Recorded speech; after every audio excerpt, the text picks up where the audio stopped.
we can definitely dive into all of that. Keelie, Hi. welcome. Thanks. Thanks, Simon, for Yes. Thanks, Simon, for introducing us and me getting you on the podcast. So Thank you for having me. tell us a little bit about yourself. Oh my gosh. So Where do you start? obviously, where do I start? I know. Yeah. You're obviously not from here. Obviously not from here. I've been here for 11 years, yet the accent just has not disappeared. Still not a sound bad as thing. northern as anything, or Irish as people randomly think I am. Yeah, I would have said Irish. You would? Yeah. Oh, see, it's because no one knows a Northern English accent. So yeah, from the UK originally, moved here 11 years ago to be with my ex-husband. Like, met him, fell in love, moved to Australia. What else do you do? It's funny saying it like that, to be with your ex-husband, but he was your husband to At some begin point, with. yeah. Yeah, at some point. Yes. So to be with your husband, who is now your ex-husband. Yes, yeah. So we met 3 days before I was due to fly back to the UK. Yeah. I was on vacation and I got very drunk. I thought he was arrogant when I first met him and was like, who is this idiot? And then as the evening went on and I got more drunk and I was like, okay, this guy's pretty cool. And then I started joking that I needed a visa. His idiotness hooked you in. Yeah, I think it was the tequila and the red wine. Fuck. Well, you know you're not supposed to drink those two things together. Who knew? Tequila and red wine. Oh, yeah. Who knew? But now I do know that. I mean, I think I'd be dead if I drank those two things. I don't drink at all anymore. That's probably why. Yeah. Tipped me over the edge. Wow. Yeah. So hang on. Oh, there's so much to unpack. So why did you decide to move to Australia like all those many years ago? Oh, for this guy. Like, literally, I met him. And then 3 days after, I joked that he had to pick me up from the airport in Sydney. He was living in Sydney at the time. And he took his first ever sick day and looked after me. We went out. We bumped into his godparents, which was like the most awkwardest thing. That's a bit weird. Very weird. And then I kissed him. He went on a date. I flew back to the UK. What the fuck? This fucking story. I know. What? It's a complete rom-com. This is not a dating podcast, but what the fuck? Yeah, I he don't went understand. on a date. Yeah. He went on a date. Spent the whole evening messaging me. I'm so confused.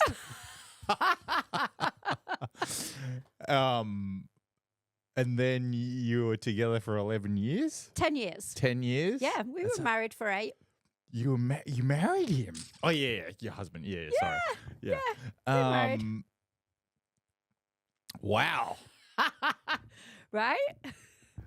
So, what were you...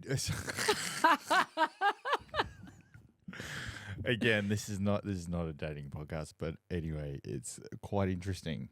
It is, I know. Like, yeah. you know, the sequence of events. Oh, yeah. And hadn't I met him, I wouldn't be here talking to you. And not that I know him, but you know. No, but and he is one of the most wonderful people. Like, I've nothing but good things to say about him. We're still in contact now. We just completely grew apart. Is he still drinking red wine and tequila? Probably, yes. Oh shit. Yes. Yeah. Probably. That's not a good thing. No, not when you kind of and I would honestly say that I think that is part of the reason that our marriage broke down, and it's not in any way that he wasn't supportive along that journey when I removed alcohol. He was super supportive. I fully acknowledge that I changed. I started to work through my emotions, and I'd used alcohol for from the age of 13 up until 38 pretty heavily. I'd used it as a way to mask, as a way to run away from anything that I was trying to deal with. What were you dealing with? Oh, I mean, over the years, where do I start on that one? Sorry. We've got all day. Yeah, we could be here for the next week, Andrew. No, I got somewhere to be tonight. But Yeah. So I guess for me, I had ADHD. Right. So on some level, I'd always known I had ADHD. I mean, you've literally just met me. You had or you have? I have ADHD. You have. Okay. Yeah. I've suffered pretty much most of my life with anxiety and depression. I think my ADHD made me feel very, very different. When I was growing up, I also had eczema all over my face, my arms, my legs. I had asthma. I was under height. I was underweight. Parents told their kids not to play with me for fear of catching eczema. So I think I'd always felt very, very different. And then with my ADHD, which hilariously, I was pencil sharpener monitor at school. They gave me that job to, one, keep me distracted, but also stop me from being disruptive, which I only found out recently. I was like, oh, it was just to keep me busy. My mum was like, no, it's because you disrupted everybody else as well. It's probably also to keep you focused on one task. Oh, absolutely. Whilst you are also focused on all these other tasks at the same time. Absolutely. So I think when I reached 13 and I started drinking, and at 13, like there was nothing else to do where I was from. Like, everybody did it. And I think no wonder people think you're Irish. Yeah. Oh, the Brits are like way more alcoholics than the Australians. Irish. And the Australians, yeah. Once I got to 13 and started drinking, for so many years, I said it was the only time that I was free and the only time I felt like me. Yeah. Do you think that you started drinking because you wanted to fit in with like other groups of people, and so you felt like you had to do that in order to like be a part of, a group? On some levels, yes. I don't think that was just the reason. I think it was I wanted to escape. I had always, growing up with all my ailments, I always felt I was a problem child. I always sought out validation. And that's, partly because of my family dynamic as well growing up. And I was brought up by my grandfather, and I spent most of my time with him. So that was quite challenging. Is that because your parents worked? My mum worked, and but my grandma passed away when I was 8, and I moved in with my granddad full time. So I was kind of there as we just made it work. My mum was still in the picture, and I have 2 younger sisters. But your dad wasn't in the picture. My dad wasn't in the picture. My my biological father actually lives in Australia. Oh. Yeah. So he's here. He's here. Oh. Yeah. Shit. Yeah. Oh, it's a web. Yeah, it is a web. Yeah. Yeah, that's a lot. Oh. That's a lot. Oh, and no wonder you were drinking for such a long time. Yeah. And like we'll obviously talk a little bit more about that, but then to get to a point where you're like consciously making a decision, I'm not drinking ever again. Yeah. And so how long have you been sober for? I made the decision pretty much 4 years ago. Okay. There were a couple of times after that I like violently threw myself off the wagon, and I was like, I'll show you. And every time I realized why I'd stopped. As in got drunk. Yeah, you got drunk. Yeah. Yeah. And they were situations to, I think, just enable me to cope, or I was going through some level of stress, and so that enabled me to do that. But it's almost 3 years since I've touched anything. Fuck. Yeah. I mean, I can't drink. Oh. Yeah, because because my mum's Indonesian. Yes. I get the Asian flush because she Yes. gets the Asian flush, and so like during high school, like I'd go to like a house party. I'd be walking around with one can of beer Yeah. the whole night, and I Yeah. was as red as that phone. Yeah. Like, and people come up to me going, "Oh, we want what you're having, man," because my eyes ended up going red and purple. Yes. And they're like, "We want what you're smoking." I'm like, "I'm not smoking anything." And they're like, "Bullshit." I'm like, "No, I'm not." I was like so red. And like, Yes. I'm in my 40s now. I still go so red. I'm Yeah. like, it's just so fucked up. But, Yeah. you know, I guess it's probably the reason why I look like I'm in my 30s. You do. And like, alcohol has such an impact on how we look. Yeah. I mean, I'm 42, and I look younger now than I did 10 years ago. Yeah. So, let's just go back a little bit. Yes. So you had like all of these, I guess, things happening to you in your younger years. Like, how did you go like coping with all of that? Oh, drugs, alcohol. Just drugs and alcohol? Yeah. At the age of 13? Yeah, drugs. I probably was a little older when I started taking drugs, but Yeah. alcohol just became something that I was reliant on to be able to fit in, but also, as I said, I just wanted to feel normal, and I never felt normal. And then at the age of 15, my mom and both my sisters moved to the US. So they've been there ever since. So it was just me and my granddad, and They didn't take you? My mom gave me the choice and said, so they moved with my stepdad and gave me the choice. And looking back, I am very grateful that I didn't take that. Why? Because I would have been a very different person.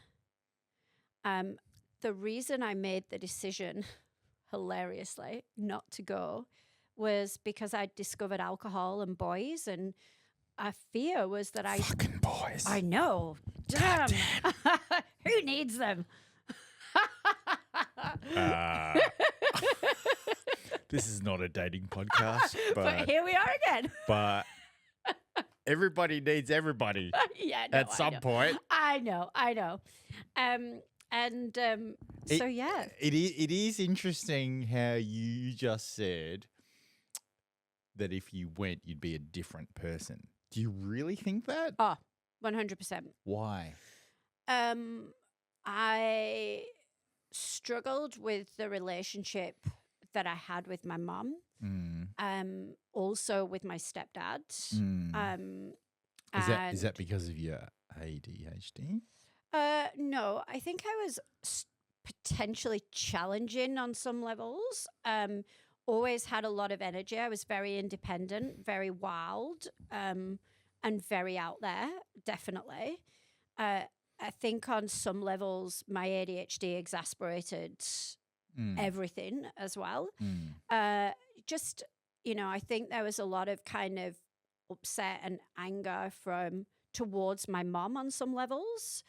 And There's always going to be that, though. of course. Sorry. Yes, of course. At some point, there's always going to be that. Yes. So were you the oldest? I was the oldest. Okay. So at some point, there's always going to be a situation like that because you form different values and you form different opinions, and then you go against the patriarchy of the home. Yes. That happened with my sister. She's older. That happened with her. And years later, she's got a great relationship with my mum. Yes, and now I do as well. Like Yeah. we reconnected a few years ago and have an amazing relationship, and I'm very fortunate for that relationship and the relationship that I have with my sisters Yeah. as well. Yeah. Which is which is really nice. So you stayed in the UK at 15, living with your grandfather, and so like for how long were you living with him, and like what were you doing? And So I left. There was some reliance on each other because, you know, he was quite close with my mom before she went. And so I think when my mom went, we just kind of built this beautiful connection. Challenging because, you know, he was 2 generations above. So we never saw eye to eye. because I lived with my grandfather as well. Yes. Okay. And I was 17, I think. 17, 18. I lived with him for like probably a year. Yes. Yeah, because it was my parents divorced, and my mum, like they sold the house that we had, and then I got kicked out of home. Wow. Yeah. Okay. Yeah, I've been there. Well, it's kind of not kicked out. Well, it is kind of kicked out at home, but not in the conventional sense. Like we were moving, and I was at the time doing like school exams, and like I suck at exams. Yeah, So I was yeah. like, you know, really trying to like focus and study. And my mum was like, "Oh, the removalists are coming. Can you help them move stuff?" And I look, to be honest, I actually can't remember. I'm sure that there was other stuff going on as well. I just can't remember what that other stuff was. Yeah. But I know that the tipping point was I wasn't helping the removalists. So she said, if you don't help them, I'm not moving your stuff, and you have to go find somewhere else to live. Yeah. Wow. So I was like, okay. As we do. Yeah, like That it? you try to fucking call my bluff. Like Challenge me. Yeah, I'm fucking calling your bluff. And then it happened, and I was like, fuck. Move in with the girlfriend. Yes. The girlfriend's mom, you know, temporarily. That was like for 2 weeks. And then I was like, I called my grandfather. I was like, Granddad, I need a room. He's like, I got 2. Yeah. But yeah, it's so different, like living with old people. Yeah. Yeah. Because they are set in their ways, because the neuron pathways in their brain don't allow for any new information to be absorbed. Yes. and new synapses in the brain to be created. And so it's like, and that's why people get into this habit of, you know, they're set in their ways. Right? Yeah, definitely. He had, again, I've learned so much from my granddad. He used to put everyone's wheelie bins in Yeah. and take them out in the morning when it was bin day on the Right. street. Right. Yeah, he had. That's a bit weird. It is, but it was just like he was just this kind man who would do anything for anybody. But yeah, he had his days that we would have the same meals the same day every week. Yeah. He had his cleaning days that he would do certain things for Yeah. cleaning. Yeah. Yeah, but it is interesting. I think now I used to hate the routine, and now I just crave routine. Like I want to know what I'm doing and when. I am my granddad. Wow. You're the product of your granddad. Literally, yeah, literally. An old man. I wouldn't say you're an old man. You just maybe have the same practices. Absolutely. Yeah. Yeah. When my grandfather was in palliative care, I wrote him a letter, and I thanked him for being so kind to my mum, and for the time that I got to like live with him and all that type of stuff. And that was actually really hard. Like, so I moved here from Perth in 2001, and Oh, good timing. yeah, I know. It's fucking bad timing. Well, I think it was 2002. Yeah, I went back, and he was in palliative care. He had both his legs amputated. Yeah. Obviously his health wasn't that great, but he was in the army, and he after leaving the army loved walking. Walked so much he actually got 2 double knee reconstructions in his life paid by his pension. And then before he passed, he had to get his legs amputated, so he was in a wheelchair, and, so it was really hard, like, seeing him like that. But apparently this letter that I wrote him, he had it up on his bedhead, and everybody that came to visit him, he would like point to the letter and get them to read it. That is the cutest thing. Yeah. He must have been so proud. Yeah. So I totally get the whole living with older people is difficult, but like also really special at the same time. Yeah. And I think I got, like I said, a lot of my values from there. And I was with him till I was 26. Right. Yeah. I think, so from the age of pretty much like, I think 15 was the first time that I suffered from depression and anxiety. Yeah. And that went on until, I want to say maybe pretty much until I stopped drinking. Right. On and off, waves of it. Right. And do you think exasperated by the drinking? Oh, 100%. The drinking, the ADHD, I think as well, alcohol for me, I couldn't stop, and I just felt like it made me very much out of control. I actually don't know what that means because I can't drink. Yeah. Like, I had a partner a couple of years ago, and she was like, "Oh, so you don't drink, so you don't get the alcohol buzz." And I'm like, I have no idea what that is. Yeah. I don't know what the alcohol buzz is. Yeah. Because when I drink, like pretty much halfway through my first drink, like I go red and I get hot. And it's that furnace hotness that I don't like, and I just don't drink enough. Yeah. You know? But yeah, like that buzz, I don't know what it is. Yeah. And I think you will on some level. It's just that alcohol is a little bit different in the sense that I would liken it to coming up off drugs. You're giving your body fake dopamine. So it's the exact same high you would get when you're coming up off drugs. Gotcha. And you're there for a little while. For me with drinking, once I got that taste, it was not easy for me to be able to stop. Right. And there would be a certain tipping point where I'd feel amazing. And then all of a sudden I'd be, that would be me gone, and I could not remember anything from the rest of the evening. So you blacked out. Oh, probably 80-90% of the time that I drank, I would black out.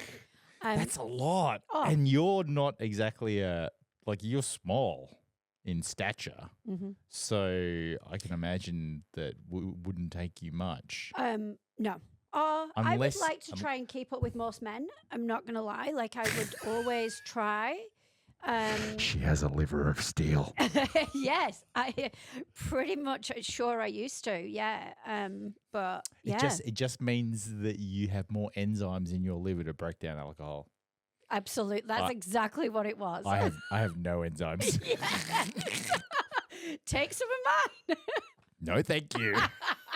I do not need that buzz. You do not. You do not. So no. what were you doing for work to be able to sustain all this drinking? So when I left school, I got a job. My first job was like selling, you know, the catalogs that we used to get in like back in the day, 1956. You've got your catalog, it's got like everything in it. 1956. Yeah, that's You're my not that year. old. I've got an obsession with the year in 1956. Why? I don't know. I just actually, hilariously, I was at a party one night with some girlfriends. I must have been like 17, 18, and I lost my voice. I could not speak and completely trolleyed like alcohol, drugs, and just came back and was like, I feel like that would be like your worst nightmare, not being able to talk. everybody else loved it. I was just like this little whisper. And then they were like, what's happened to your voice? And I just turned around and was like, oh, it went to the shop in 1956 and it's never come back. So now I've just got this thing. So my friends from back in the day will remember 1956. That is hilarious. Yeah. So you were working for a company that put together these catalogs? No, I was taking calls so people would have their catalogs and then they would flick through it and they'd call up and like be like, okay, I want this item. And I'd be on the other end of the phone saying, okay, I'm putting it through. Gotcha. And then, okay, and this one. And then we would order and send it out to them. So that was your first job? That was my first job. Yeah, right. Yeah, although I did actually, I had one before that was didn't last very long. I was a legal secretary in like a legal office, and I was an office junior. I got sacked. Because you were drinking on the job? No, I wasn't drinking on the job. I can't remember why I got sacked, actually. I just wasn't really my people. Yeah. I think it's important. Like, you have to find your people. You do. But I get that the process of finding your people can be difficult. Yeah, absolutely. Which I think it comes back to like our DNA, our history, right? Like if you go back to caveman days, you know, survival of the fittest, Yeah. being part of a group, being part of a tribe, being part of a clan, you know your place in the clan, all that type of stuff. Yep. And if you don't fit in, you get pushed out. Mm-hmm. And all you want to do is fit in because fitting in means you survive. Yep. And so, you know, like I think when you're younger, you were drinking because you wanted to fit in. You wanted to be a part of the group. Yep. You want to be part of the social construct of what these other people were doing. And then it's important to like come of age. And that time can be a long time. Oh, yeah. Come of age where you emotionally develop and all that type of stuff, and then realize that, you know what, like you're different and that's okay. Yeah. And being different is actually a superpower. 100%. Because then your people will find you. 100%. If you stop putting a mask on that's not you, how are your people going to find you? Yeah. Yeah. So yeah. Yeah. And I think this is the challenge in today's society. We're brought into society thinking that having to fit into a mold. We're told how we should act, how we should dress, how we should talk.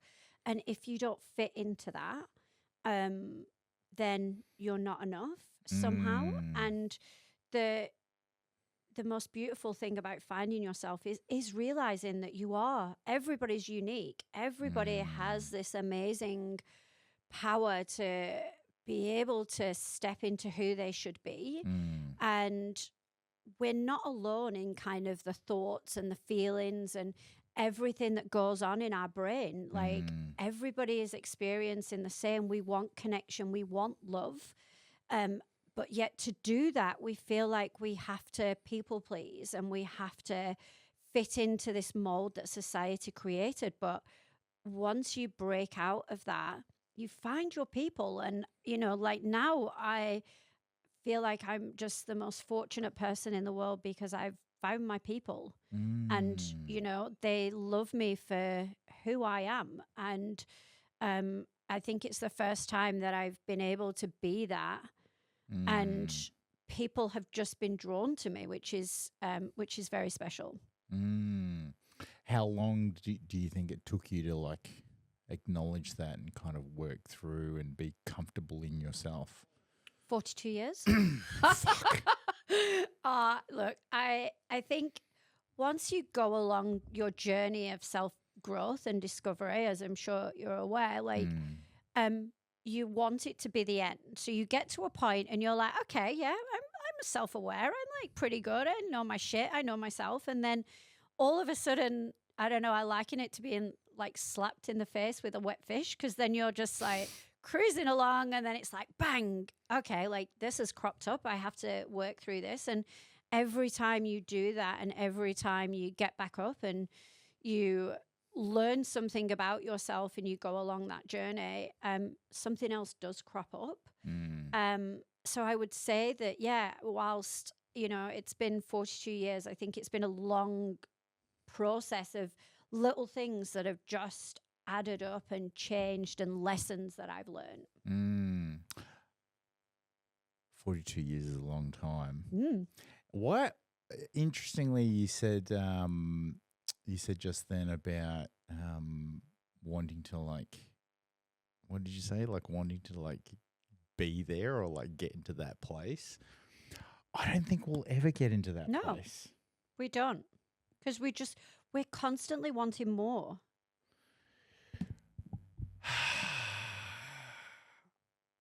More of what? But that's the thing. That's the question, is it? No one knows. Everyone wants more. We live in this society now where, well, it's basically Uber Eats. Like, we have everything at our hands. Like, it's basically Uber Eats. There you go. Uber Eats of life. Yeah. Because, you know, like, never really thought of it like that. Everything is at our fingertips. Everything is at our fingertips. But I think the trick is not to have everything. Correct. But there's not many people that think like that. No, there's not. No. Let me just explain. So, the trick is not to want everything, because it has to be specific to the place that you're in today. Mm-hmm. And what's interesting, so I've kind of gone through, I guess, kind of like multiple cycles. And what I've noticed is when things are going really good, good things happen and then wild things happen. Mm-hmm. And it's those wild things that I'm like, what the fuck? Like, what is going on? And I see it as kind of like you entering into like another. Did you used to play Super Mario Brothers? Oh, actually, not Super Mario. I was more of a Gianni Sisters. What the fuck is Gianni Sisters? And Super Frog. I think it was the Atari. Oh. On the Atari. Were there like were there secret levels that yes, you would? Okay. It was. Okay, but that's what life is. Yeah. Yeah. So when this wild stuff's happening, I keep thinking to myself, it's me just entering into another secret level of life. Oh, yeah. And I'm like, what is going on? And I have to just like be conscious of like what's happening, and go, you know what? Like, don't get too excited. Just stay as grounded as you can, and like try not to have expectations and like all that type of stuff, right? Because I've been in the place, as I said, I've been in cycles where that's happened, and I've gotten excited, and then it's just like, you know, house of cards, like all just comes crumbling down. So this cycle, I'm like, okay, stuff's happening. I can't explain it. I don't want to try to explain it, but I'm just going to like go with it and like let things happen organically, which sometimes is very hard because you have to remain open and open to the point of view of being able to receive things from the universe. And yeah, like there's stuff that's happening like on the side, you know, like I have all the same shit that goes on in other people's lives and all that type of stuff. But like, you know, staying open is part of the challenge because you want to close yourself off, you know? Yeah, and I was laughing before because interestingly, I'm in exactly the same space. And I think for me, it was about letting go of control. Yeah. And, you know, we crave certainty as human beings, but then the weird thing is the only thing that's certain is that nothing is certain. And it's like, why haven't like we picked up on this? So yeah, I think we crave this certainty, so we try and control the outcomes. And I recently, like very, very recently, have been like, I've just let go of control, and I'm like, I have this knowing now that what is meant for me will be meant for me, and I am just letting it flow. And it's a very, very different experience. It removes that neediness around stuff, which I think comes with a sense of panic and a sense of pressure to do something or to be somewhere. And quite often when we're in that mode, we're too focused on trying to control things that we just miss out on all of the beauty that we have in our lives and things that we should be grateful for and opportunities as well. And it removes the dependency piece as well, right? Like if you're dependent on, for example, alcohol and drugs to like fit in, well then you feel like you constantly need that, which is probably why you kept doing it. Yeah. With that, you get that dopamine high. And the more you do, the more you drink or the more you take drugs or the more you're on your phone or porn or whatever your vice is, when you get that dopamine, you have to pay it back. So your baseline level is here. You get whatever your vice is, so you're drinking that alcohol, but then you have that come down and it takes you below your baseline. So if you're somebody who is drinking quite heavily, weekends, whatever that is, but you're drinking heavily, every time you drink, your baseline happiness is getting lower and lower. So then you're trying your hardest to bring it back up just to that baseline. So yeah, that's why people drink. That's why people do drugs, because the more they do it, the more they need to be able to try and bring themselves back up to a baseline. Do you run this as a business? What do you do for work? So I am a mindset coach now. Oh. Yeah. So I started my own business last year, and I've been through so many transitions in my life. And actually a lady who I used to work with, she's a little bit older than me, came to me last year. She had no idea what I was going through last year when I'd separated from my husband and was rebuilding my whole life. I also mutually separated from my corporate job, had a minor surgery. So hang on. So I know there's so much. What do you mean you mutually separated from your corporate job? What were you doing as a corporate job? I was in customer success. So like, relationship management, which I've had like 20 years experience in. Yeah. For what, in what industry? That was coaching, but the previous 20 years experience was in the travel industry. Oh. Yeah.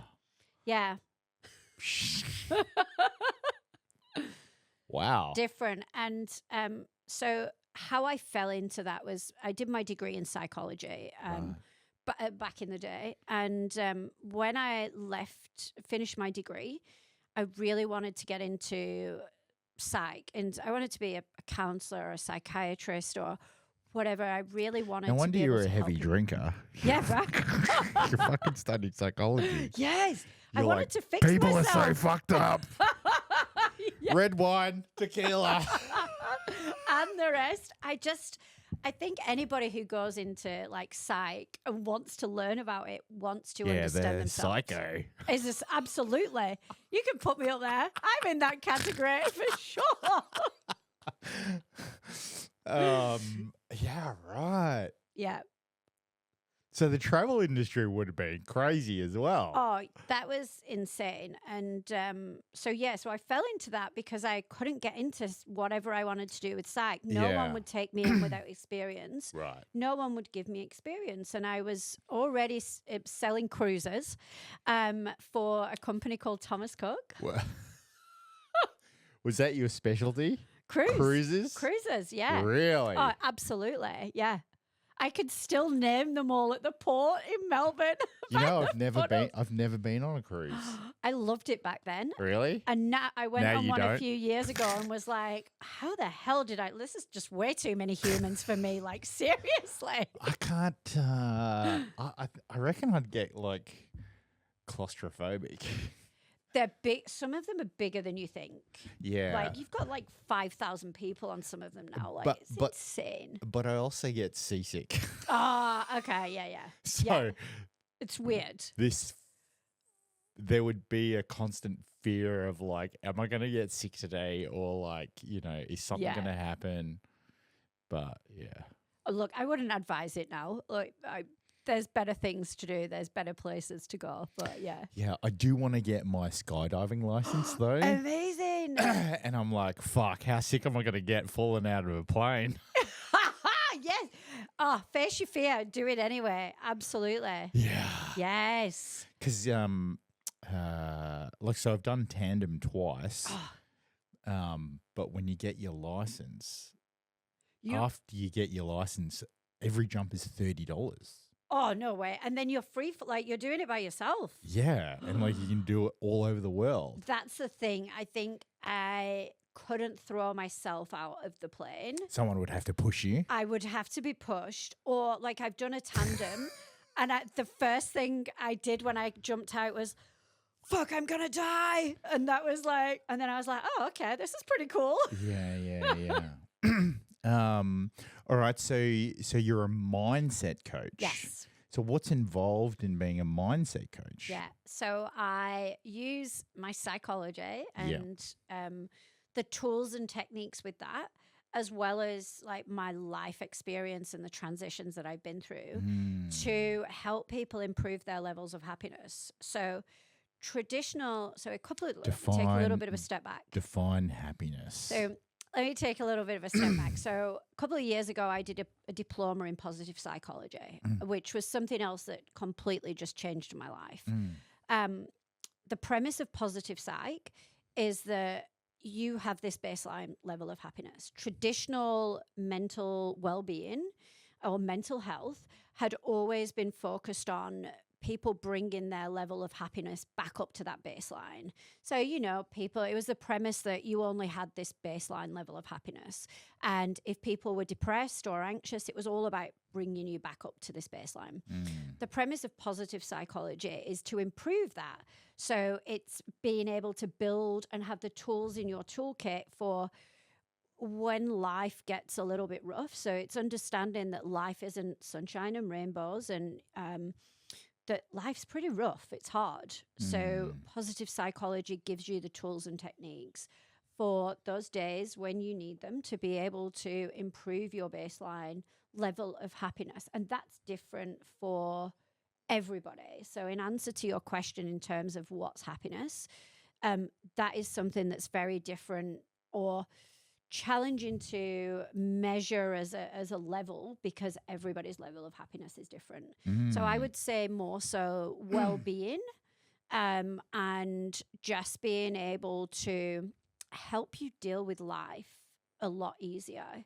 Because the more I go along this journey, and we touched on it earlier in terms of that level, building your level and always growing, is that the more I go along this journey and the more I become content with myself, I think the more I realize that happiness is just a contentment with yourself and where you're at, and having gratitude for that journey and everything that you've got around you. So yeah, I think happiness is very different in terms of what we are striving for, and I'm not sure happiness is something that we are all striving for. Maybe it's more contentment and peace.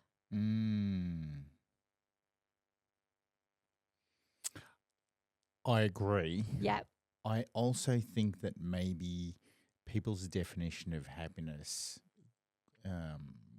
would be different and could also be skewed based on their situation. But I also think that people generally are good people. It's just their situation that they're in. 100%. And potentially, you know, the experiences that they've had and like all that type of stuff. You know, I think what's interesting talking to you and reflecting on like my own experience, like personal growth has been something that's been super important to me since, I would say, since the age of like 16. Yeah, wow. Yeah. So my mum was seeing a guy who, and like when I was younger, I used to play heaps of basketball.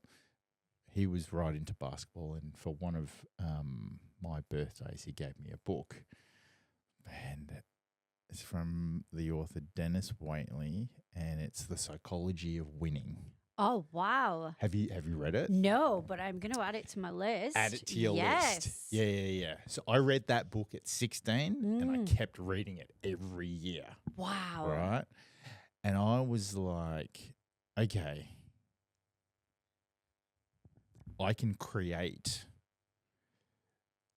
my own like positive life, you know? And then I had like, you know, some pretty shitty stuff happened to me, like actually so there was shitty stuff that's happened to me before 16, but like you know, growing up overseas, third culture kid, not really fitting in anywhere, being 6 foot at age 12. You know, going to Indonesia and having everybody staring at us because they knew we were different, and then coming to Australia and having everybody stare at us because we look more Asian, you know, like, and all that type of stuff. So we didn't really fit in, and not having one set group of friends, and then going through my teen years and getting acne and all of that. And then my parents divorcing, and, you know, the story goes on. But basically, like, this book, like, I'd read every year, and every year I'd be like, you know what, like, I'm going to create a personality and a life that is so positive that it's undeniable for people not to be positive around me. Yes. You know? And that just continued on and continued on and continued on. And now I'm like, so, like, I get that stuff happens, but it is all about perspective. 100%. Because if you didn't get that job that you applied for or whatever, maybe the universe has other plans for you. Yeah. You didn't need that job. It wasn't right for you, even though you applied. But, you know, or like if that relationship that you had didn't work out, that's because the universe is conspiring to put somebody else in your life. Yes. You know, and yeah. 100%. And we often don't realize that. And I think we can either spend our life playing the victim. So when something happens to us, we can sit there and we can dwell on it and be, woe me, or you can do something about it. Yeah, but it's okay to have those days where you're absolutely. like, It is, and I think it's important to have those days, but give yourself a time. It's at that point you go to the fridge and you grab that wet fish and you slap yourself over the face. Yes. And then you laugh at how ridiculous this whole situation is, because it's like, what the fuck? Yeah, you give yourself 5 minutes with that wet fish and you can move on. Yeah, do what you want with the wet fish. Just keep it to yourself. Yeah. Or take a photo and post it on Instagram and, Yeah. you know, Tag us both. and wear a pink wig, you know, which is what I do. But anyway. Yeah. I've seen the pictures, by the way. I haven't. I literally just. You walked into that. Yeah. I literally just, like, I feel like my personality creates lots of different other personalities. And then I'm like, you know, like, let's just have fun with this whole thing. And yeah, so I do actually have a pink wig. Oh, fabulous. Well, you could get it out after. I'm sure we could get a wet fish from somewhere. Yeah. And, you know, it's just fucking hilarious. Like, I actually had long hair. Did 2 you? years. I had it down to here. Yeah. And, like, you know, with my photography, I'd like pose with it and show women what to do, right? And it was so hilarious. It was so hilarious that one of my behind the scenes video I did, the caption was like, how many times did I touch my butt? But every comment, Keelie, was about my hair. Oh. It was like, oh my God, your hair needs an acting role in the next movie, or like, when's Pantene calling? Like, holy shit, you know. Amazing. I was like, the people obviously did read the caption. No one like, got the joke. yeah, like, you know, but like, it's comical. Yeah. You know, I get it. Like, not everybody could do what I do, but the way I do it is like so relatable, and like people kind of like get it. Yeah. But I do also know that people forget that I've been doing photography for 13 years. Yeah. And during those 13 years, I've made so many mistakes. Oh, that's how we learn. Yeah, I've made so many mistakes, and it's those mistakes that have allowed me to develop my own style and my own, you know, approach. And and then what they also forget is that my corporate job, I'm an efficiency expert. Oh, I love that. So Are you very efficient? I'm very efficient. I love that. I'm very efficient, which is also why people forget, because I make it look easy. Yeah. But I make it look easy because I've done the work. Yes. You know, and I know all, you know, but yeah. I'm just constantly laughing at myself. And we should be having fun. We should be yeah, joking this around life and should laughing. be fun. Yes. Mm. We should, like, we grow up and there's this society where we have to be adults, and we like, you know, we both literally said how much we hate adulting when we started chatting before this podcast. But there is why does that mean that we stop laughing at each other or ourselves and just having fun and doing random stuff? Like, you know, this year has been my year of fun and adventure, and it's been like the best year of my life. What have you done? Oh, I've been to the US twice. I'll be going again in a few weeks. My little sister got married. I surprised her for a bachelorette party. We went to Salt Lake City. I went to another friend's wedding in Canada on the same trip. I'd done the Florida Keys. I went to Roch Jelly Roll at Nova Red Room on Thursday. Wow. Like, I just, I've got some of the most amazing friends. Honestly, it's just been shit. Mindset coaching is doing you some good. It's just I'm just trying to like be free and, you know, and just be authentic. That's the key word. Yeah, right. And same with you, you know. Yeah, it's the key word, but trying to get someone to do that, there's a whole process of working out what does that mean to be authentic. What does it mean for you, and are you comfortable doing that? Because not very many people are comfortable being authentic, even with themselves. You know, like taking accountability when you're alone. Yeah. And like being happy with that. Yeah. is super hard. Oh, yeah. Like, 'Cause- how do you coach someone through that mindset coach extraordinaire? Yeah. Oh, I guess it is coming back to, as you mentioned, like who are they? Like, what are they? I think we, when we kind of grow and go through life, and no one teaches us about our brains for a start. Like, that's the first thing that we need to understand is how our brains work and why we think the way we do and why it's hard to instill habits. But I find that because we've spent much of our lives trying to fit into this societal mold, we go down this route of people pleasing because we think if we people please that people are going to love us more. Or the hilarious thing about all this actually is that we are so conscious or worried about what everybody else thinks of us. We spend our time worrying about everybody else and what they think of us and their view of us. Yet everybody else in the room is doing exactly the same thing. They're all so worried and conscious about what everybody else is thinking about them because we just think the world revolves around us. Yeah. Did you know that Henry Ford was the person who pushed this idea of school?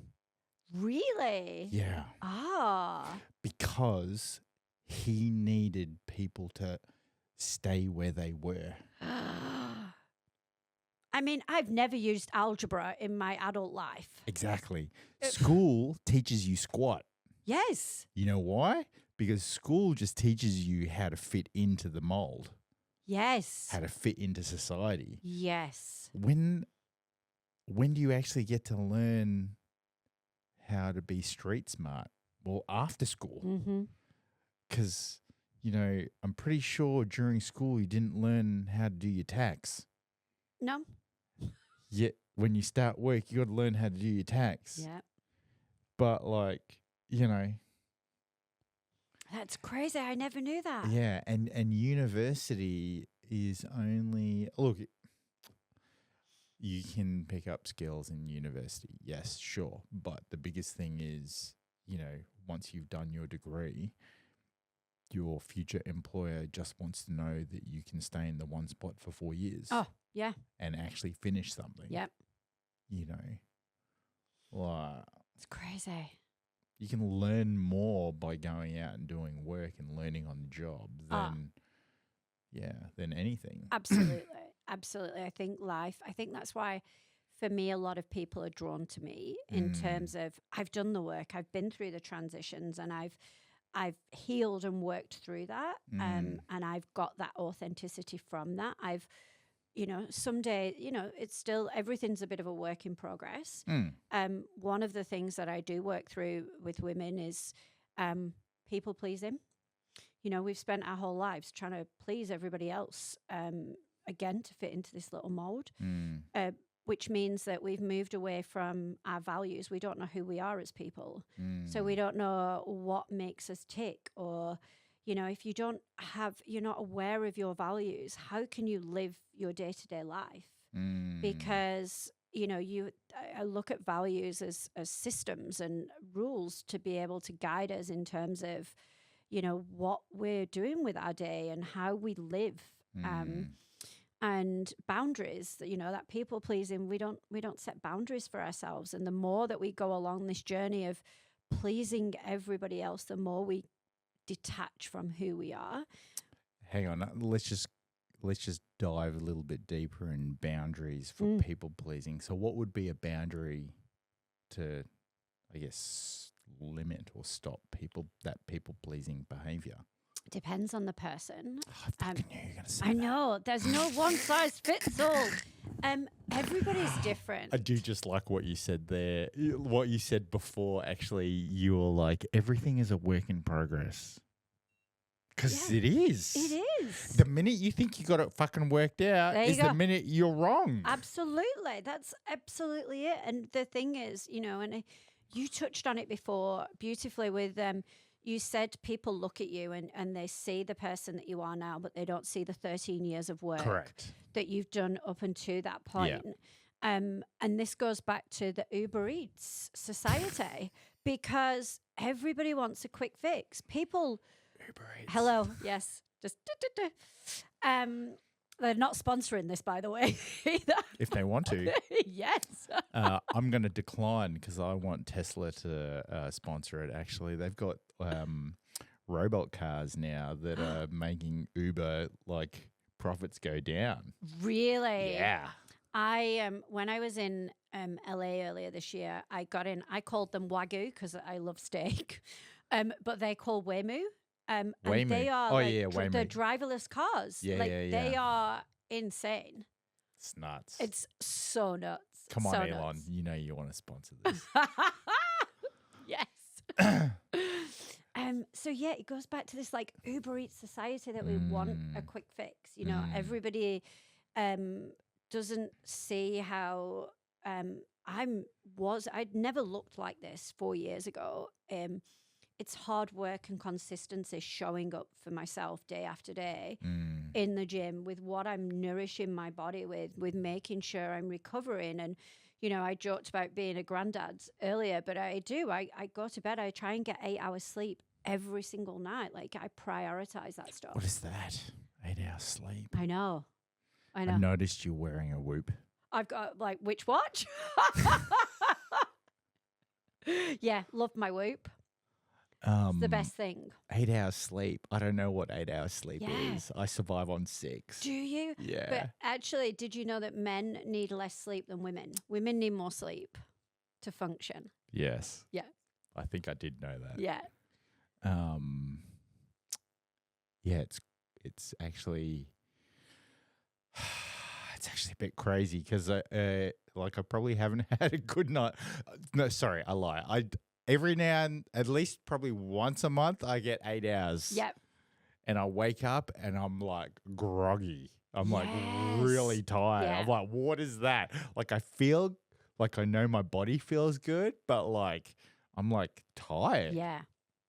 Yeah. And I'm the other way now. Like I'm used to that. I know that if I don't get that, generally I can't perform at my best. Whatever that is with, whether that's work, whether that's in the gym, whether that's just conversation. So for me, and I think my ADHD adds to that as well, and I need to prioritize my sleep because of that. So what other things do you do as part of your like routine? So I'm up at 4:30 every morning. Okay. In the gym at 5. Yep. So I'll do like 4 weight sessions a week. I try and do 1 cardio, 1 reformer Pilates. So you don't like cardio? I love cardio and I love endurance. But you only do 1, Keelie. That means you don't like it. No, I do. But now I'm at the like. It's fucking annoying. Cardio sucks balls. Oh, no, I love it. I love endurance workouts. Like endurance? No, endurance workouts is different. Cardio. What type of cardio are you doing? Oh, so like this morning, running or are you skipping or? Oh gosh, no. I have been doing a bit of a run club, and the guys at the gym roped me into this run club. Club. Yeah, but I'm not enjoying it. So I've heard about these run clubs. I know. Apparently, dating. Apparently.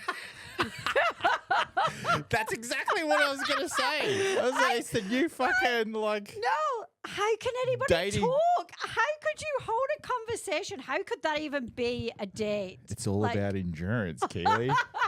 You need to get your running you up. have to be able to talk. I can't fucking run for shit. So you won't ever find me there. But this morning I did a high rock session. Anyway, you did a high rock session. Yeah, which is like more my jam. Like I like that. Is it? I got told what high rock stands for. Oh yeah. And and then someone's like, yeah, you know that's bullshit.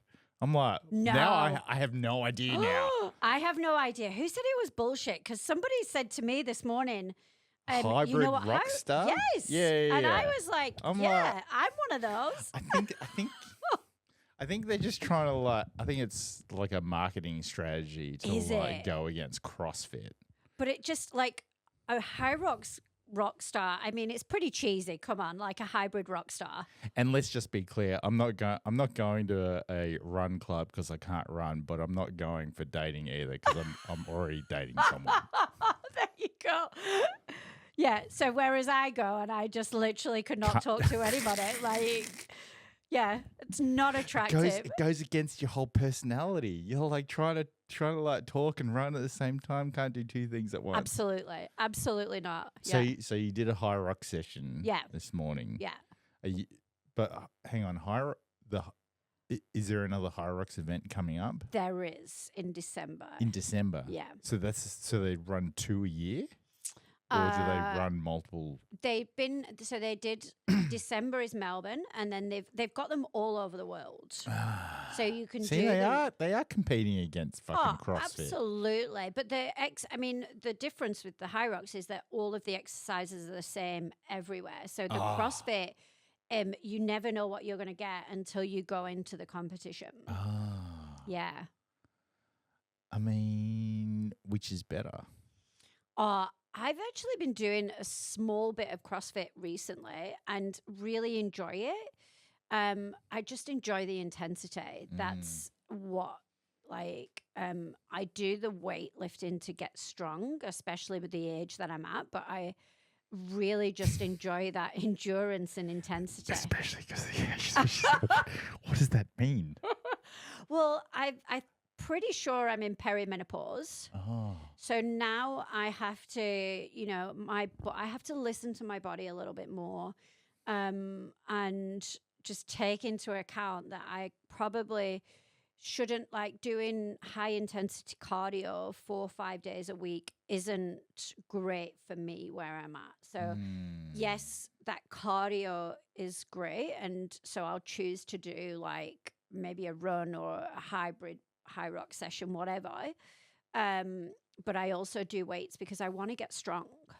Yeah. That's the main thing for me is now, like, because as we age, everything, our muscle mass and our bones. Bone density and like all that type of stuff. Yeah. Like lifting heavy stuff ends up being so good for you. Oh, absolutely. Yeah. So that's where I'm there. That's where I'm at now. Do you do saunas and ice baths? Yeah. Not so much ice. I do, but cold baths. Yeah, I do cold plunges. But I also listen to my body because, again, with my cycle, there are certain times of the month that I cannot do a cold plunge. And I don't think it's beneficial for me. You're talking about the moon cycle here. Yeah. Yes. Okay. Yeah. Interesting. Yeah. Health. Look, I think as time's gone on, more information has become available for us to inform ourselves on what's good for you and what's not good for you and all this type of stuff. And, health and well-being is always going to be one of those things that is available, but it's the quality of the information that comes out, that just keeps better and better and better, keeps getting better and better and better. So, like I've been lifting weights since I was like 16, 15. I remember going to Kmart on the bus, getting my first pair of dumbbells and like long bar and like just doing it in the TV room. Oh, I love that. Watching V Music or whatever, right? Yeah. On Sunday morning. But I also felt like it was adding to me playing basketball. Oh, absolutely. Because size was important, Yeah. Absolutely. And I think there's more stuff coming out now around women. Most of the stuff or most of the research out there about training and eating and cold plunges, sauna has generally been around men. So there's a lot more now coming out about women and how certain stages of our lives and where we should, like, what is more beneficial for us. So I think for me, that's what I've been trying to listen to of late. And I realized that, I always did a lot of sport back in school. I was very, very athletic. did every single thing there was: football, hockey, athletics, netball, rounders. But then I did Rounders. Rounders. I loved rounders. I was so That's good a at fucking rounders. old game. You're old. Right? I know. Yeah. See? I can't even remember how you play rounders. Oh, it's like it's like baseball, but But with a tennis ball. a tennis ball and a smaller bat. Like the bat's not as long. Oh, yeah. And I think the bat's slightly thicker as well. Yeah. Yeah, to make it a bit easier to hit. That's what I needed. Yeah, okay. So you were always like into sport and stuff, like Yeah, but then I discovered alcohol and stopped. a different type of sport. Different type of sport. I had a great right arm. That was it. Shit. No, and I did a bit of Muay Thai back in the day as well. Like I had some friends, 2 girlfriends growing up who were like Muay Thai champions. So I did a bit of that, and then the more I started going out, I just couldn't drink and train. So I would going through these Hang on, stages. does that mean you're weak? You Yeah, can't absolutely. drink and Yeah. train? Yeah. No, we're not promoting that. No. You just your body couldn't cope. It couldn't, and Couldn't cope with the recovery. I didn't like. It was either one or the other, and I wanted to be fit, or I thought I needed to be fit. Like again, it was this thing that I should work out and I should be fit.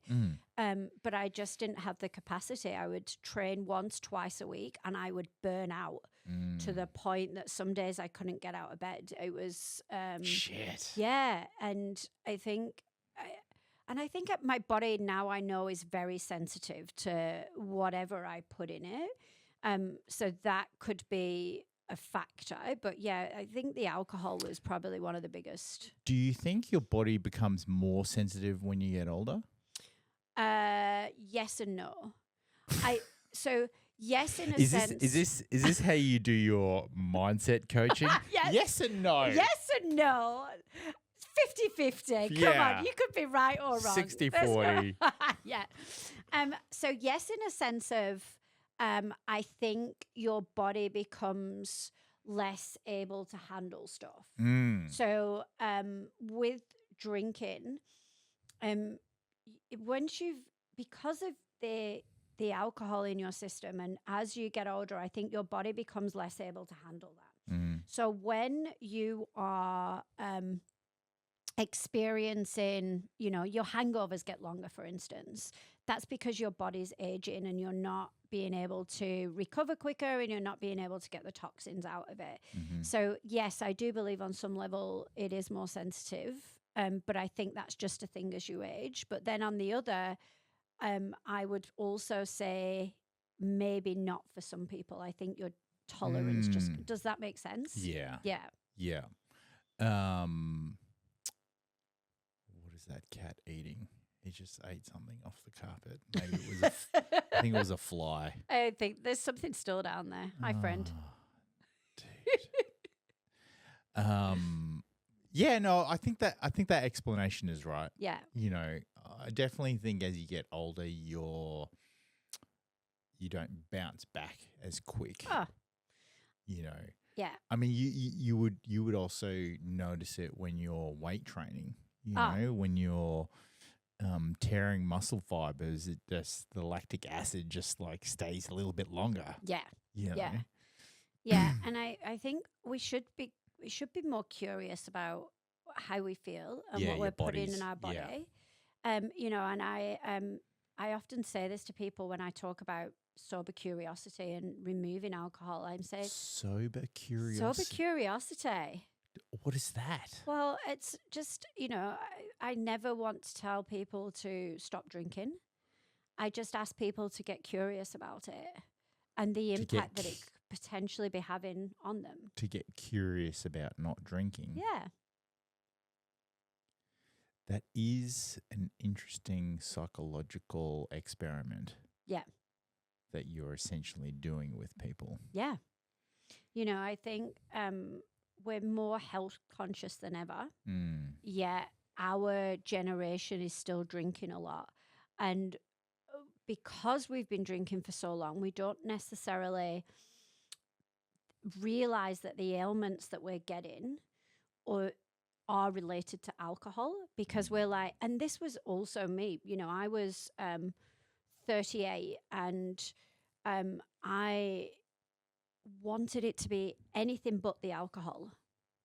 I did not want it to be the alcohol because like I said, hang on, what do you mean anything? What was holding me back? Oh. But I tried everything. I tried diets. I tried herbal medications. I tried changing your boyfriend. Tried changing. Oh, that was after. That was 2 years after the husband. That was 2 years after. Hang on, how long were you with your? No, I'm talking about like earlier than him. Oh, you were changing boyfriends. I didn't really have that many boyfriends growing up. Shit. Yeah. Okay. Yeah. None. Like I had a couple that were maybe a year. That was probably my limit. Right. Got a bit bored. Right. No, I didn't. Wow. I painted a great picture of myself here. He got bored. No, I didn't. ADHD, shiny things. Shiny things. I'm painting a great picture of myself here. Mate, it's perfect. It's a perfect picture. No, so I did. It was I tried to change a lot over the years. Yeah, I think a lot of people would be in that same boat, right? They kind of go, I'm doing all these things, but in the back of their mind, they're like, surely it can't be this one thing. Yeah. Surely it's not that. I'm not giving that up. And then, and then they do, and they're like, oh shit. Wow. Literally, wow. Do you find that with like some of your clients? Yeah. Like I said, I never tell people to stop drinking. I just get curious about one, how it's making you feel. Why are you reaching for that glass? Alcohol is a way, we've used it as a way to celebrate, to commiserate, to celebrate the end of a long day because it's been stressful. It's something, you hear often, I need a glass of wine I've had such a rough day. And once you remove that, I think something magical happens. Firstly, you have to deal with a lot of emotion and a lot of stuff that you've been trying to push under the carpet or run away from, that alcohol is, or whatever void it is, has helped you cover up and avoid. And then once you work through that and you start having better night's sleep, you start seeing the impact that it has on how you look, how you feel. You want to nourish your body. You want to be able to help. Yeah, you want to continue that.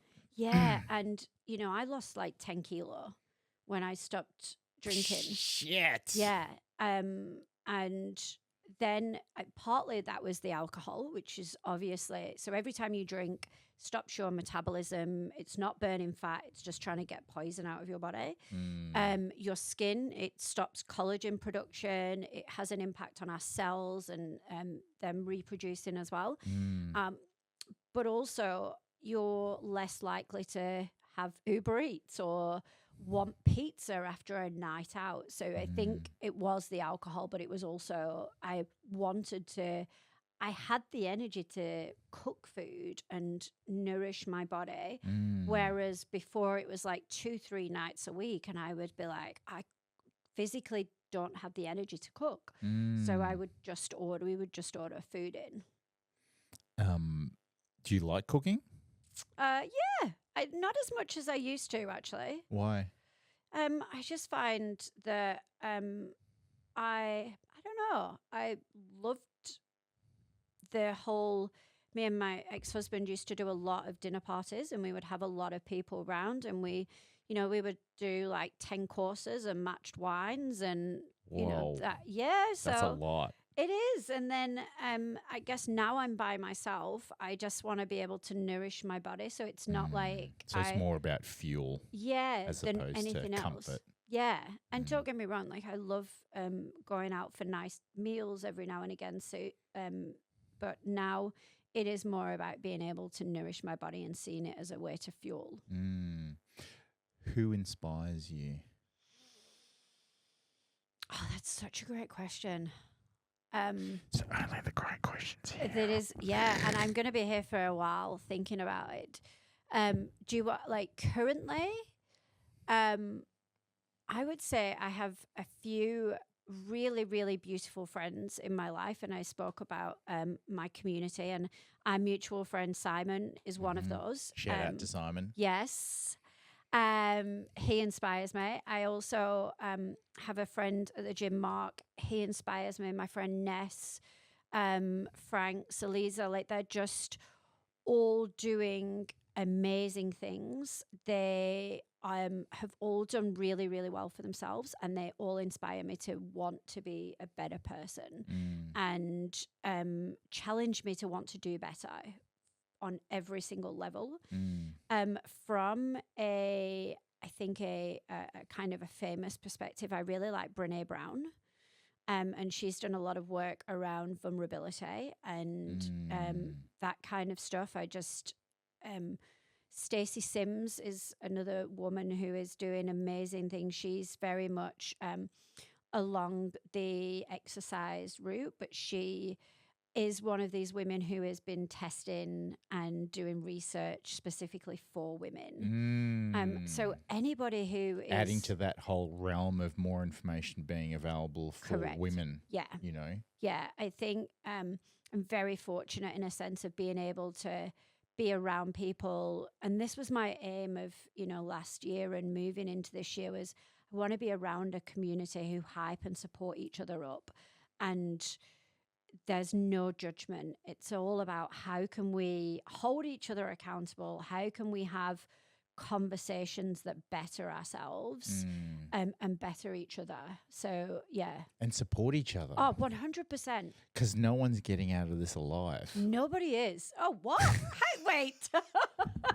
You think you're getting out of this alive? We all going to die, bitch. Yeah. Yeah, so why shouldn't we enjoy it? So why don't we enjoy it and just get along? Yes. I don't understand. Yeah. Why are we fighting? Yeah. Oh, it's very sad. I do get it though. I get it that people's past experiences, either their childhood or they've gone through stuff, all this stuff, right?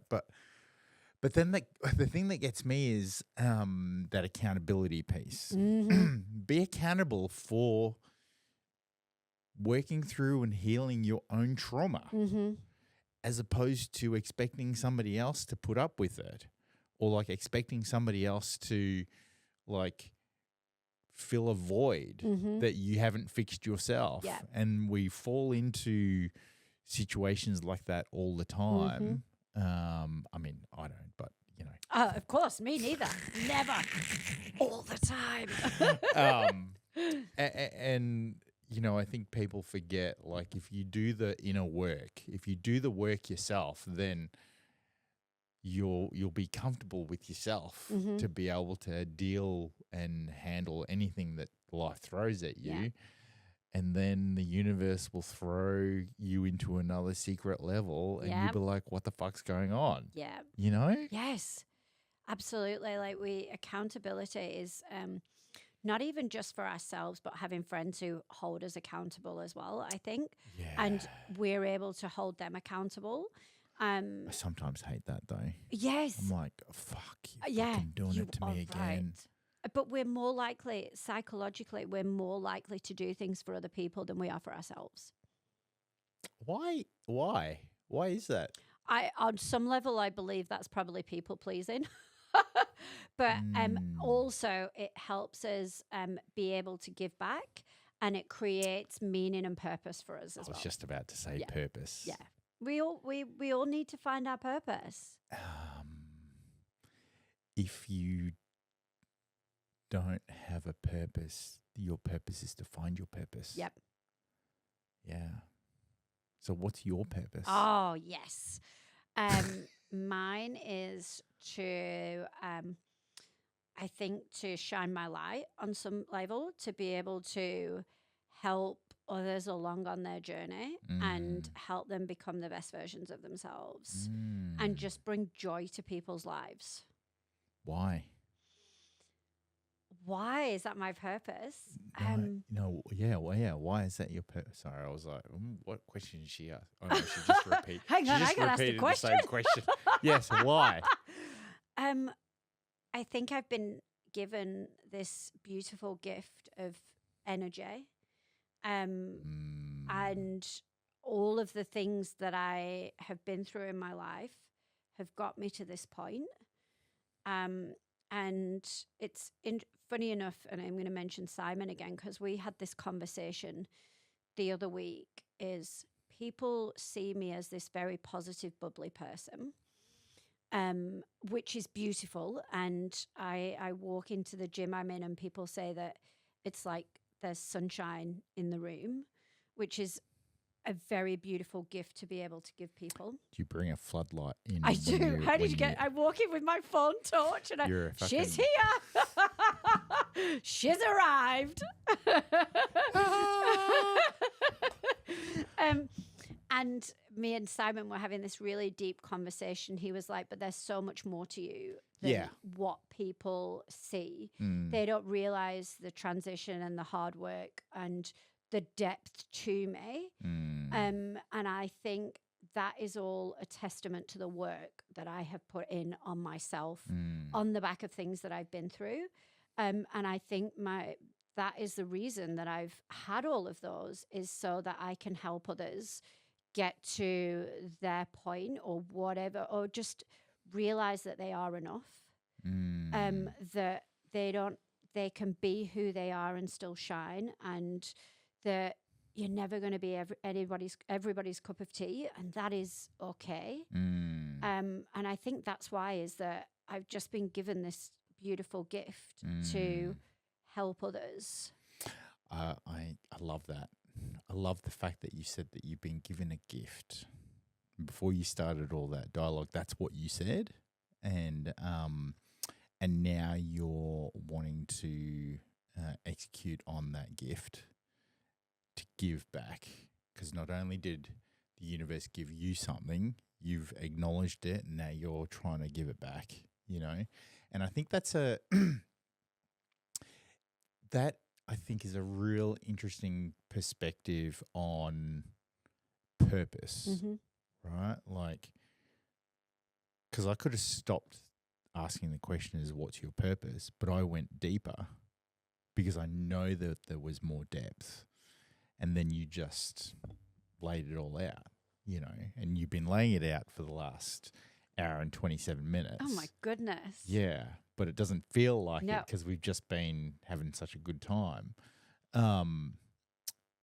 And my gift is that I've lived such a different life. I studied electrical engineering. I was in banking and finance. I did some other stuff. I'm now back in banking and finance, but my passion is my creative side and being able to enlighten different perspectives from different people, right? And so with my photography, I show women a different side to themselves because there's a lot of pressure on women to look a certain way and all that type of stuff, right? And my mum and my sister were really strong role models growing up, so it's me giving back, but then the gift that I've been given is I can see people's auras. Yeah. And that's how I get that great shot of anybody. Yeah. And so that's my purpose is just to enrich everybody's lives, either by being positive or showing them a different side to themselves, or just meeting really great people like yourself. Yeah. And why? Why? Because it's just something that's in me. I have this skill. Yeah. And don't get me wrong, I've been in relationships where people have tried to shut that down. Mm-hmm. And then I've realized that it's actually continually the only thing that saves me, Yeah. this gift. Yeah. And so now it's like, well, no one's shutting this down ever. Yes. 2026. We're back on. Yes. So 2026. 2026. Big pants. Big girl Big pants. girl pants. Are on. Some finance. Yeah. Looking at accounting. yes. And I'm going to be doing, I'm going to be doing a lot more workshops. I want to host my first retreat next year as well. So looking at doing something in Melbourne, but also out in maybe Indo. Yep. Hopefully, is my goal. And then, just trying to help as many people as possible. Yeah. It's exciting. It's very exciting. Yeah. Do you feel like the mindset coach industry, is there a lot of competition?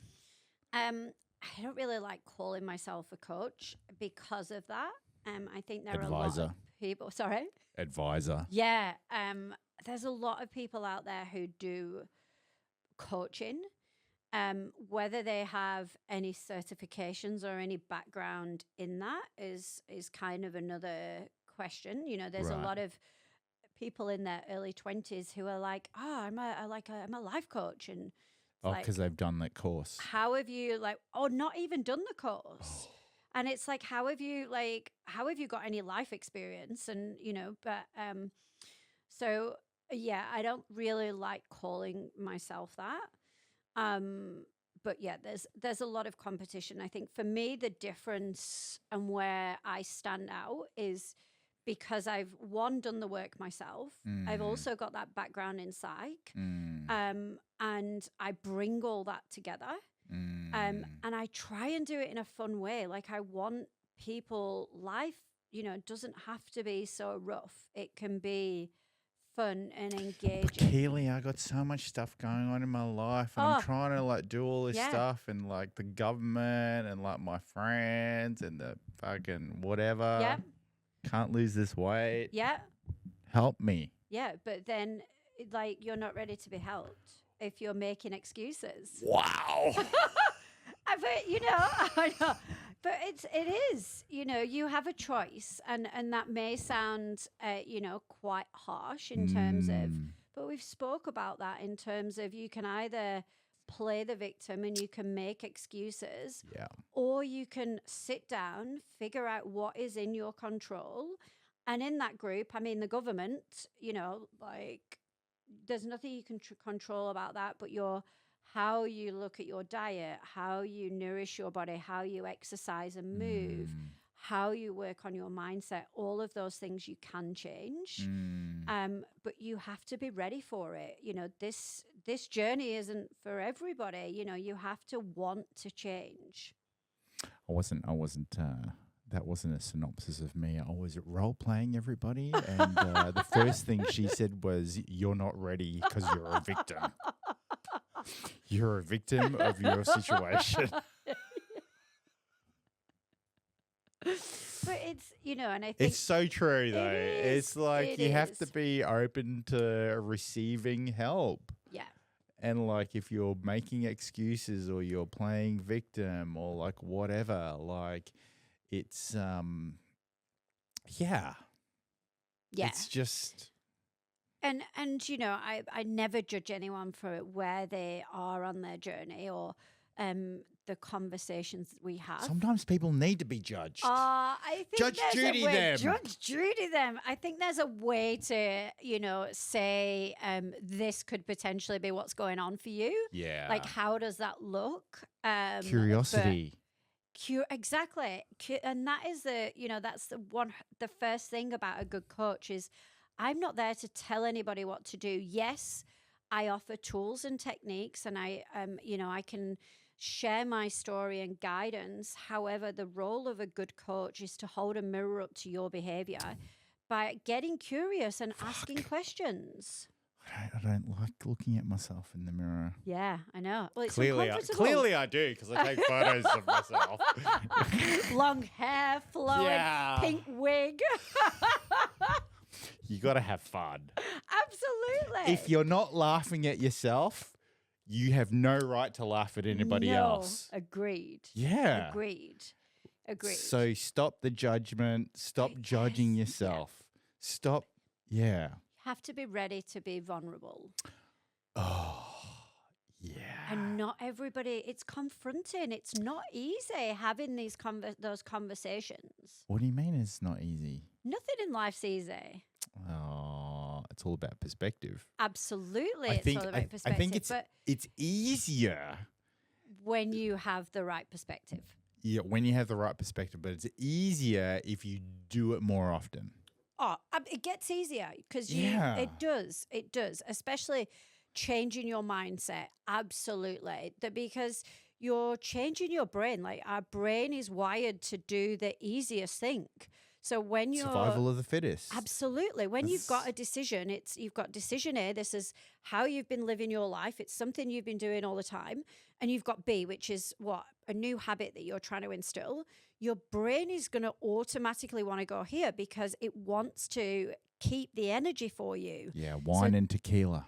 Wine and tequila. At the same time. That's option A. Same glass. No, it was never in the same glass. I was going to fucking say. I have a bit of class. just a bit. Just you know, it's going down the same hole though. It so is. it's gonna be in the same spot. So it should just be in the same glass. But fuck, that's gross. It would be gross. Yeah. Yeah, no, I definitely think like it's all about perspective, and the more you do it, the easier it gets. And it's kind of a little bit like this thing around like accepting the cringe.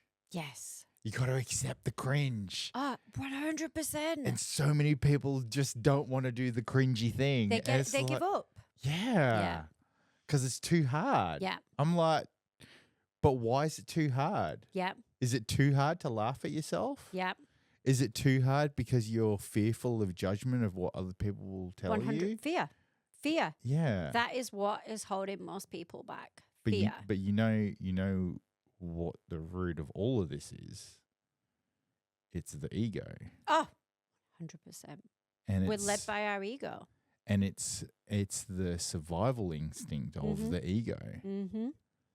So if you can break that ego down and leave the ego at bay, you know, and ego's good for some things, but like once you start seeing some of these other characteristics come up, not being able to make the connection that it is the ego trying to like come through, then that's when you actually have a problem. Oh, absolutely. And you need to see Keelie as the mindset coach. Yeah.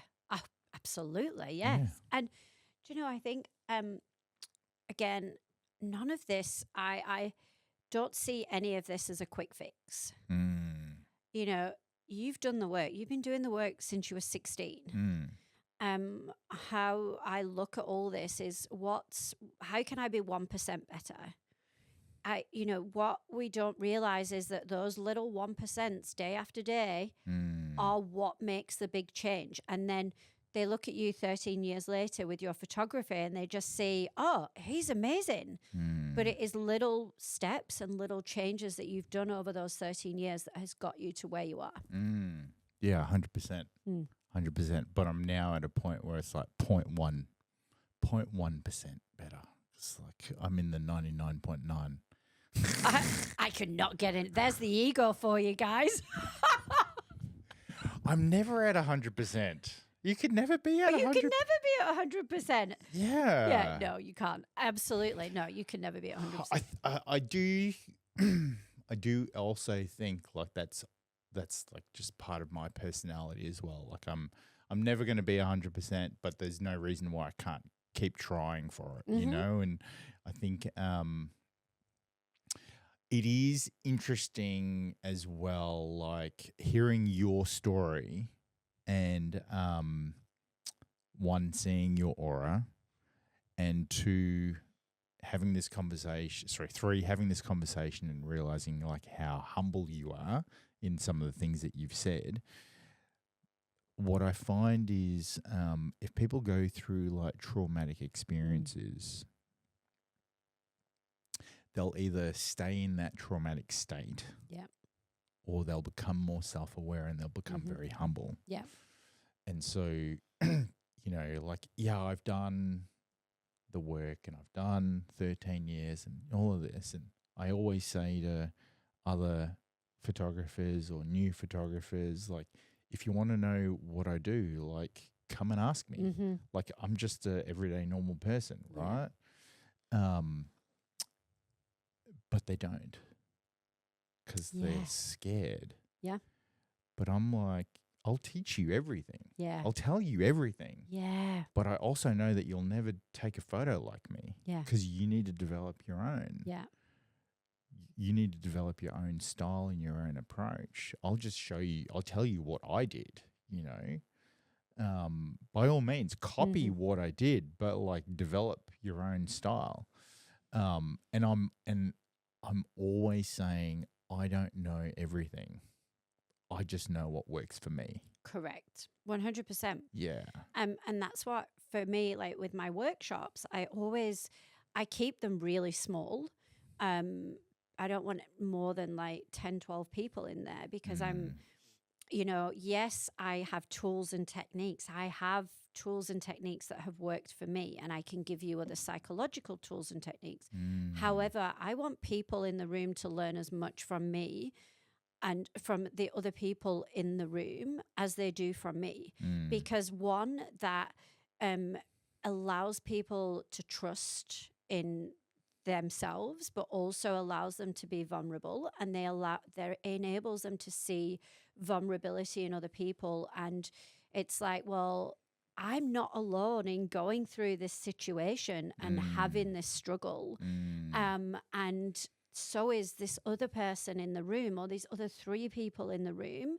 So it's not just me sharing my story. It's everybody is on a similar journey, and everybody experiences similar things. So to be able to help people do that, and you know, the amount of people I say as well, like, they say I'm struggling with something. I say, come and have a conversation with me. Let's figure out like what is going to work for you. But they don't, because I think it's the ego that is stopping them from, whether it's a fear of, you know, not feeling or feeling judged, or not feeling like they're enough, or whatever it is. And I think for me, that's why I always share. I'm always like random and quirky when I start my workshops because I know that lets the guard of everybody else down, because I'm just being like super awkward at the start of my workshops.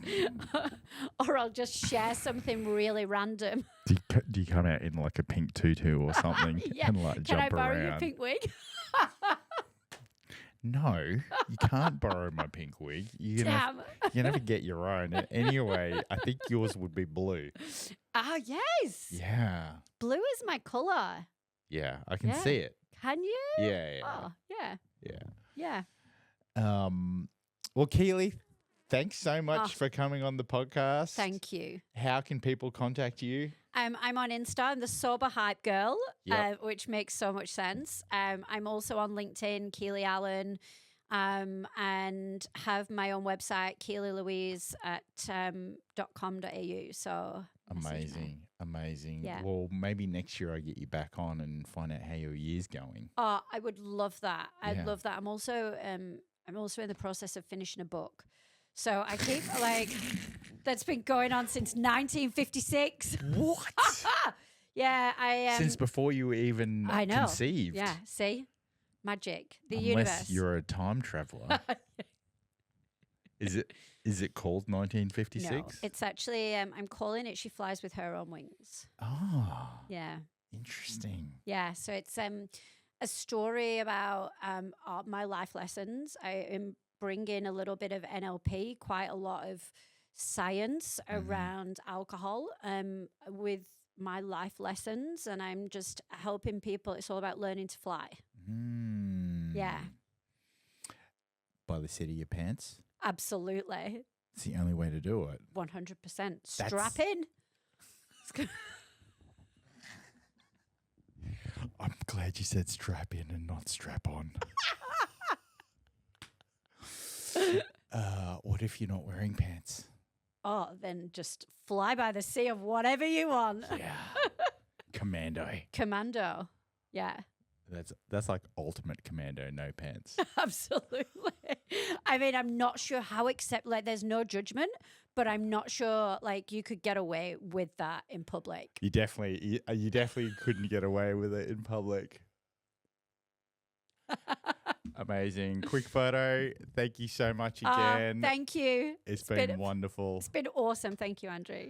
Thanks everyone for listening in. Make sure you hit subscribe and that notification bell and catch you all on the next one. See ya.